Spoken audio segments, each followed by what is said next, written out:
ಖಾಸಗಿ ಬಸ್ನಲ್ಲಿ ಕೆಲಸ ಮಾಡುತ್ತಿದ್ದ ಕಂಡಕ್ಟರ್ ಮೇಲೆ ತಂಡವೊಂದು ಹಲ್ಲೆ ಮಾಡಿರುವ ಬಗ್ಗೆ ಗಂಗೊಳ್ಳಿ ಠಾಣೆಯಲ್ಲಿ ಪ್ರಕರಣ ದಾಖಲಾಗಿದೆ.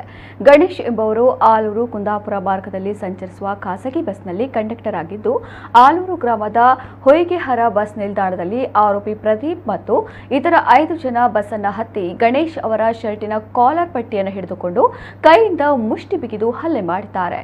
ಕೈಯಲ್ಲಿದ್ದ ಬ್ಯಾಗ್ನಿಂದ ಸುಮಾರು 15,700 ರೂಪಾಯಿ ಹಣವನ್ನು ಕಸಿದುಕೊಂಡು ಕೊಲೆ ಮಾಡುವುದಾಗಿ ಬೆದರಿಕೆ ಹಾಕಿದ್ದಾರೆ. ಈ ಬಗ್ಗೆ ಗಂಗೊಳ್ಳಿ ಪೊಲೀಸ್ ಠಾಣೆಯಲ್ಲಿ ಪ್ರಕರಣ ದಾಖಲಾಗಿದೆ.